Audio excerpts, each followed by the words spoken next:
Bueno, otra vez estamos con ustedes en este nuevo podcast. Queremos que nos acompañen en este espacio y estamos nuevamente con el doctor Juan Sebastián y la doctora Laura Guido, que ustedes ya la conocen, y pues yo, la doctora María Elvira Herrera. Hoy vamos a hablar de un tema muy frecuente que a veces no se habla, pero se presenta en la consulta y tiene que ver con el suicidio del cuidador. A veces las personas que están en situación de cuidado se enfrentan a una disyuntiva y es me siento muy mal, pero si yo me muero, mi familiar que está a mi cuidado va a quedar desamparado. Luego, entonces, la situación lógica es, si yo fallezco, mi familiar tiene que fallecer conmigo.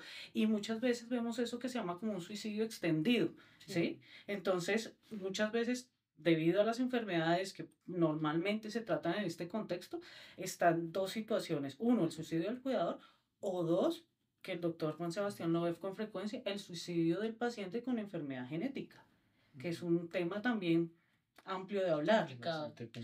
Sí, estos son temas densos, álgidos, Sí. pero reales. Y hay que hablarlos. Y hay que hablar, ¿sí? Hay que mostrarlos. Seguramente YouTube por las palabras que vamos a utilizar, nos va a censurar y dice, así funciona, y espero que no. Igual el video normalmente no lo quitan, vamos a ver. Sí, vamos a ver. Pero es un tema necesario, es un tema que se tiene que hablar, que se esconde mucho, y eso hace parte de empeorar la situación, ¿no? Porque los cuidadores, claro, o sea, cuidar a una persona con discapacidad grande, cuidar a una persona que es totalmente dependiente de uno, para la que hay que hacer todo, hay que ir a citas médicas, pedir medicamentos, no se puede trabajar, no queda tiempo después para las personas que los cuidan de ver amigos, pierden amistades, pierden familia, pierden ingresos laborales, pierden la posibilidad de trabajar, ¿no es cierto? Es un cambio muy terrible en una sociedad en la que además, lo hemos hablado antes, las estadísticas en Latinoamérica y en Colombia implican que una persona, digamos en el caso de una familia o un niño con discapacidad, hace que la primera consulta puede que vaya con los dos papás, pero generalmente al año el 70% está en el cuidado únicamente de la mamá porque el papá ha abandonado la casa. Y que si vemos también las estadísticas de las cuidadoras, hablo de las cuidadoras porque más del 70-80% son cuidadoras mujeres. Socialmente nos han atribuido ese rol y se encuentra una mujer en la familia, que suele ser la mamá, la esposa, una tía, la abuela, y se le atribuye ese rol y se le entrega a la persona que requiere cuidado y ya.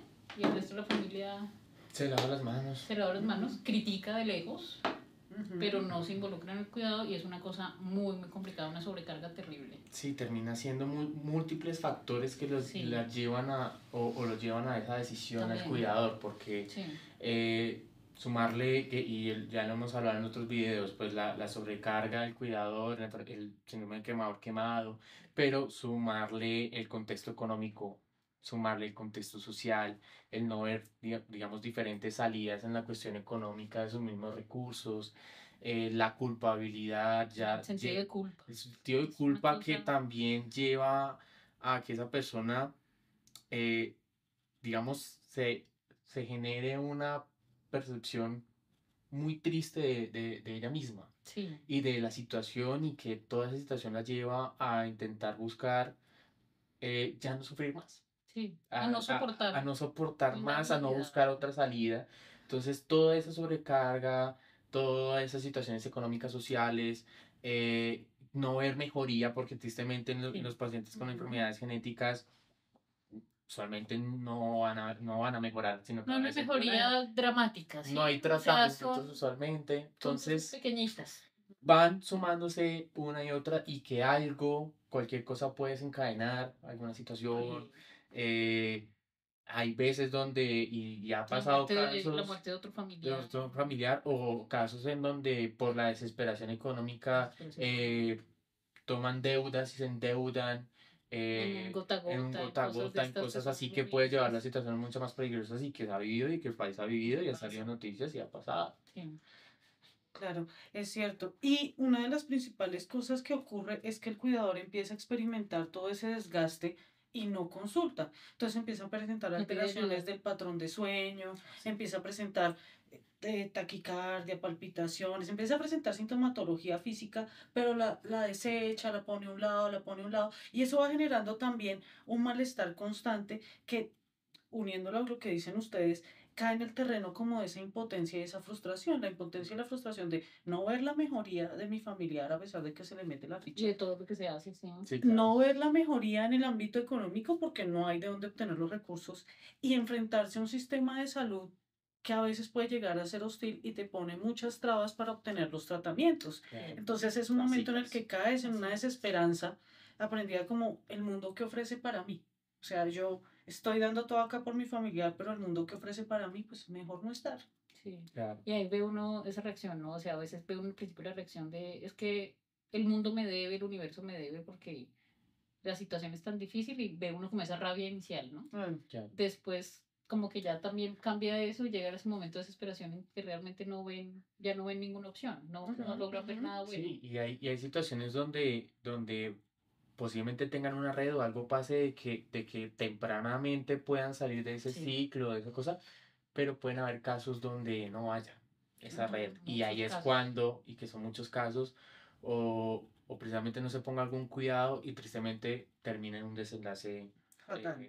fatal. Entonces, es muy importante identificar esos signos de alarma, esos Y cuidados, si uno por los parte de tiene, profesionales. pedir ayuda. Y por Ujú. parte de los profesionales también pedir ayuda Sí, porque puede llevar a una situación trágica y que es muy difícil también tocar esas situaciones aún en cualquier contexto y en este contexto que se presenta más, pues hay que Sí. poner mucha atención. Sí.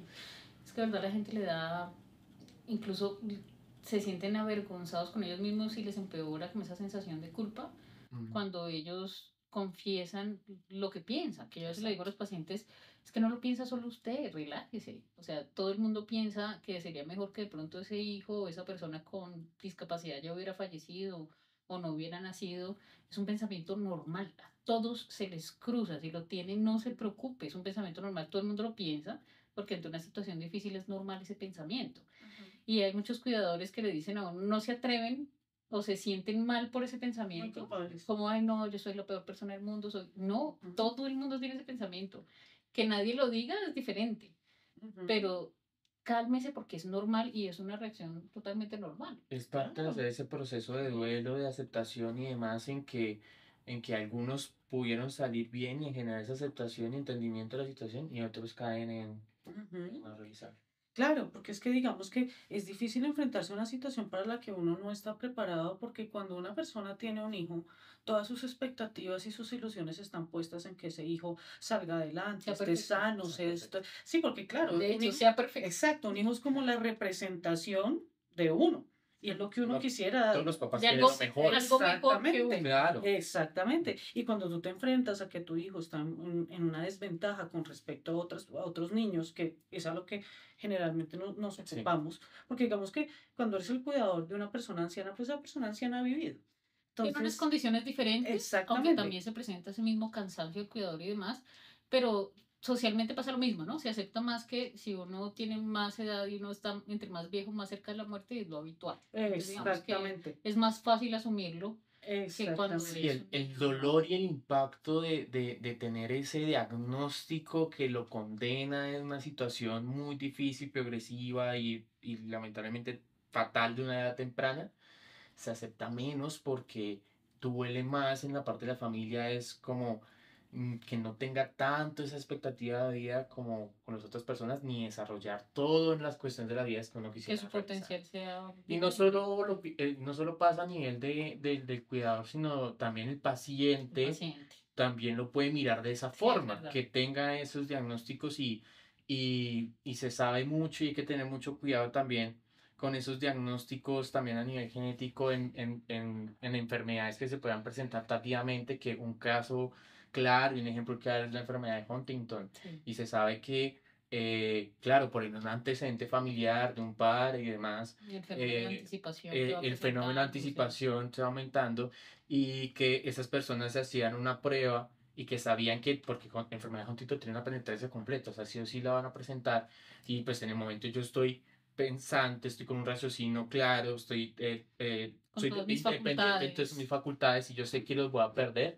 Era una Claro. situación muy compleja que se vivió, pues, no solo en Estados Unidos, pero pues ahí fue donde más fue llamativo a nivel de Donde publicaciones y demás, donde empezó se vio verse. eso, pues hubo una tasa de suicidios impresionante porque decían, yo no quiero sufrir lo que de pronto Lo vieron que en un vi, familiar, lo yo que vi quiero en mi papá, lo que vi y en ser mi totalmente mamá. independiente y una enfermedad catastrófica, pues se suicidan. Entonces, por eso, una de las recomendaciones antes de mandar estas pruebas es pues un buen asesoramiento pretest, una valoración por psiquiatría, porque son situaciones de gran impacto, ¿no? Para esa persona y que puedan llevarlo a Ah, pensar, sí, suicidio. sí, totalmente. Digamos que ahí es un tema también complicado, pero hay que diferenciar suicidio de eutanasia, ¿no? Ah, es Que complicado. es un tema complicado, pero que existe y que es importante que lo sepamos, porque digamos que cuando una persona todavía está totalmente sana y puede tener muchos años aún Mm, con una buena vida, con una buena calidad de vida, vivir bien, hacer muchas cosas, y se suicida porque no quiere llegar a ese momento, desperdició además un montón de años de vida buenas que pudo haber disfrutado. ¿Mm? sí, no, Cuando es ya un tenga tema la complejo. enfermedad, cuando ya se esté deteriorando y eso, en ese momento uno habla, por ejemplo, de eutanasia, que claro, es algo que que viene pensando de antes, pero que se decide y se hará en un momento específico. Sí, Un tema difícil, Sí, además difícil. claro. que difícil de tocar también porque depende mucho de las creencias de las personas, de lo que cada quien considera adecuado, pero es un tema también muy interesante y complicadísimo. Se vio con pacientes con ELA, ¿no? Sí, Mucho. claro. Mucho, Es muy frecuente que la gente, frente a un diagnóstico de estas características, se enfrente a cómo va a ser mi calidad de vida más adelante. ¿Sí? claro. Que podría ser buena o O mala. mala. Digamos que eso, Digamos que, por ejemplo, es un tema diferente, sí, pero una cosa es ya de pronto en una situación de una calidad de vida que ya está muy deteriorada bajo ciertas circunstancias que la persona decida irse, y otra, lo que se vio tanto en esos suicidios descritos y se sigue viendo Se sigue viendo. en personas que saben que tienen una mutación genética que van a desarrollar la enfermedad en X cantidad de años aproximadamente y antes de tener ningún síntoma se suicidan. Claro. Y ahí es donde uno dice, El, ¿qué estamos haciendo? el ¿No? O sea, impacto de esa el impacto de información. esa información, de esa mutación genética, ¿cómo la entregamos? ¿Cómo es simplemente, ¿quieres Sí, un test? Ay, sí, mira, y te salió esta mutación, vas a tener esta exacto, hay que enfermedad recordar en unos eso. años. Importante porque a diferencia de otros países, la prueba genética le está llegando es a la persona, no le Al llega paciente, al no paciente, le llega al médico. no le llega al médico. Entonces, Eso es un claro, problema todos que los tenemos pacientes gigante. entran y buscan en Google, No, entran y demás, se claro. llenan de miedos, se llenan de temores y ahí pues quedamos en desventaja. Además, sumado Sí. a diferencia de tiempo en una cita de genética que demoran 6, 8 meses, un año, y ese paciente se llena de temores y llegar de pronto a otros Y ideas especialistas con el resultado extrañas. dice, no, eso yo no sé de entender ese examen, mejor espere la cita de genética. Pero la cita de genética está 8 meses, no, pero pues yo no sé Pero yo interpretar no quiero. ese Sí. examen, leen patogénico, de pronto dicen, no, de pronto, sí, es bastante frecuente. Sí, sí. Y el otro tema grande es, pues claro, hay a veces, y ese tema es un poquito más delicado, de pronto valdría la pena para otros podcasts, son el tema de las pruebas, decir así, recreativas en genética No, o que está tan de pruebas, moda ahorita, o ¿no? pruebas de la persona querer acercarse de manera particular y pagarle a hacer la prueba a El nivel de... panel para tal patología, el O panel para sí, tal cosa. entonces es bastante delicado Sí, porque qué tipo de asesoramiento pre se está ofreciendo, qué tipo mucho. de asesoramiento post se va a ofrecer y es bastante delicado. Sí, y hay cosas que no sabemos cómo No, manejarlas, ¿no? Porque hay no, mutaciones genéticas que salen y puede que tenga enfermedad, puede que no. un Vaya paciente, uno a saber, una no es tan persona fácil. puede ir y digamos que se haga, Dios no quiera, digamos un panel para cáncer hereditario, Hereditario. Y le sale sale una una mutación. mutación, no sé, para APC, para poliposis familiar y que es altamente penetrante y demás, y se lo puede tomar a la manera de que yo no quiero vivir esto y claro. Sí, claro. Y se pregunta entonces, ¿es mejor saber o no saber? Ay, Porque a veces el no, conocimiento es poder, pero pero puede también ser, es una sí, condena. puede ser una condena. El No que es sabe fácil, mucho no es a fácil. veces se llena de ciertos temores Innecesarios. innecesarios, exactamente. es delicado. Es una situación compleja porque uno no sabe cómo va a reaccionar esa persona a esa información. Y además porque la persona de pronto ve solo la parte negativa de la información. Si usted tiene esa mutación genética, tiene esa predisposición, tiene una penetrancia alta además, sí, Pero pero usted usted qué puede puede hacer hacer. cosas, Usted puede vigilancia, modificar, exacto, puede puede hacer modificar sus cirugías de hábitos reducción de de riesgo, vida, puede hacer claro. vigilancia, tratamiento y prevenirlo. O sea, para eso es que se diseñaron. No es para decirle a usted, ay, tú tienes esta mutación, te vas a morir. No, así no funciona. Es para tú tienes esta mutación, tienes esa predisposición, Hay que tomar medidas, hay que hay tomar que medidas estar para más evitarlo. pendiente. Podemos hacer cirugías de reducción de riesgo, podemos Exacto. hacer Hay unas que se buen pueden evitar, asesoramiento. hay otras que no. Exacto. Entonces, pero para eso está el asesoramiento genético. Debe haber un grupo, debe haber psiquiatría que va a sus Sí, no, pacientes acá y psiquiatría que también esté más involucrada con esto. A veces ustedes están muy involucrados, pero ya cuando la situación Es está más más compleja. complicada. sí, no, Sí, Y claro. a la veces debería figura, ser un poco más desde el principio. la Eso figura del tiene que- asesor genético se necesita. Y Sí, digamos, es algo que sí. también Colombia no tiene y No, es claro, un complique. digamos en otros países la figura de asesor genético, algunos son enfermeras o psicólogas Sí. Ujú. que tienen Tienen en un Estados Unidos entrenamiento hay un entrenamiento especial. súper bueno en psicólogas con Sí. asesoramiento genético porque, vengan, o sea, también entender o que yo tengo una variante patogénica para esto, digamos en BRCA1, el impacto psicológico y psiquiátrico es enorme. Sí. Entonces, ¿y cuánto tiempo yo tendría en una consulta de pronto en genética para abordar todo ese tema psicológico? Pero eso es necesario. Sí, claro. Claro, y detrás de eso vienen No, y dudas además es que uno más le llega al temores. estudio, hay que revisarlo, hay que pensarlo, hay que ver al paciente, Hay que explicarle muy bien qué formular, significa. explicarle, después analizar al paciente cómo lo tomó. Es que todo eso lo tenemos en dentro. complejo y se ve la depresión, se ve la ansiedad, se ve el temor porque se piensa que se tiene una pistola en la nuca en cada momento. Pero hay Ahí otros... cuando me dicen los pacientes eso es que, entonces estoy desahuciado. Desahuciados estamos todos porque lo único fijo es que nos vamos a morir. Sí, para morirse Yo hay que creo estar que vivo. es una forma de, lo único que uno necesita para morirse o enfermarse Estar es vivo. estar vivo. es Y lo hay otros, único. y hay otros pacientes que uno que ven que lo toman. Como si nada. O sea, Que también uno se aterra y como, uno ¿me se aterra entendió? porque ¿Me yo digo, entendió lo que porque dije? yo digo, con esa información, ya, así, y las otras personas lo toman Sí, sí. y cómo no. son juiciosos y demás, pero lo toman de una O hay manera. personas que también deciden ignorarlo. Y está bien. Sí, está Y también bien. uno dice, bueno, es Claro. que Es válido porque a veces hay que vivir el día con día, es que lo único que uno tiene es el hoy. Y hoy la consejería genética me dice que tengo una predisposición. Genotipo no significa fenotipo, necesariamente. O sea, acá nos dirá José Vázquez, estoy No, equivocada. ¿Eso qué significa? Que hay que vivir día con día porque uno no sabe, el pasado es historia y el futuro no existe. Sí, hay que debe ser poner, presente. hay que poner atenciones tanto Claro. bien sea en el cuidador, tanto bien sea en un paciente con esos diagnósticos difíciles que lo puedan llevar. Creo que es algo importante y que lo que queremos también resaltar acá es que tanto por la parte de cuidador tiene que ponerle atención a esas y solicitar ayuda. Sí. Sí, solicitar ayuda y también una persona que reciba esa información, solicitar Tratar ayuda de de un ayudar. profesional que le pueda Sí. asesorar de la mejor Ujú. manera, porque esa información y cómo se entrega esa información es clave. Mucho. Y también es esencial para evitar un desenlace, que es lo que estamos hablando acá, que es el suicidio, bien sea del cuidador o de la persona con un diagnóstico genético. Ujú. Claro. Y ahí me gustaría adicionar que digamos que hay unos elementos que deben hacerle pensar al cuidador o a la persona que tiene una condición genética que se está abocando a una situación de suicidio. riesgo de suicidio. Por ejemplo, frases como, es que yo me quisiera acostar en la noche y no despertarme mañana. La persona no está diciendo que se va a matar, pero ahí El hay que una se quisiera intención morir. clara de desaparecer. De que ¿Sí? quisiera morir. Eso de, ay, ojalá Dios me recogiera y me llevara y se acordara de nosotros. Eso es una intención clara, ahí se está construyendo una intención de idea de muerte, ¿sí? Esa persona que ya empieza como a descuidarse en su propio cuidado, descuidar el cuidado de la persona, no comen, no duermen, o sea, hay que empezar a identificar los No detalles disfrutan sutiles, ¿no? nada. No disfrutan nada, porque es que hay que tener en cuenta, eso es un contexto. Sí. Un cuidador no se suicida de un momento a otro. No. O sea, Va no es botando relámpago. signos. O Va sea, botando va síntomas. mostrando Y precisamente cosas. esos son los que, porque hay personas que en un acto impulsivo hacen gestos suicidas, ¿no? Ujú. Pero no tienen una idea estructurada de muerte. Generalmente los cuidadores tienen ideas muy estructuradas de muerte. Exactamente.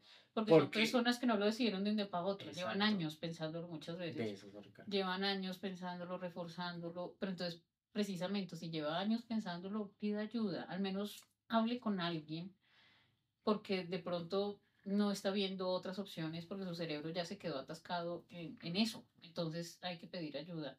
Y yo sí quisiera también que los invites, por ejemplo, tú tienes varios videos sobre el suicidio. Sí, nosotros tenemos varios videos en EduCerebrix que hablan sobre depresión y sobre prevención del suicidio. De hecho, próximamente vamos a presentar también un video sobre el suicidio, digamos, en septiembre, el 9 de septiembre, digamos que hace parte de la semana del suicidio, de la prevención del suicidio. Y es muy importante porque a pesar de lo que se cree, el suicidio se está convirtiendo cada vez más en una causa de mortalidad Más alta. y un problema de salud pública. Sí. O sea, y sobre todo que es una cosa que se vive en el estigma, se vive en el tabú, y si no lo conversamos, si no lo hablamos, lo podemos pasar por alto. Entonces, por eso nos gusta que nos acompañen en estos podcasts, acompáñenos en los videos que tenemos sobre este tema, y pues si les gustó el video, denle like y compártanlo porque a alguien más puede servirle, y síganos acompañando en educerebrix.com. Y déjenos sus comentarios, qué Cada vez que opinan puedan. y vamos leyéndolos y viendo qué más podemos Claro hacer. que los contestaremos. Hasta luego. Hasta luego.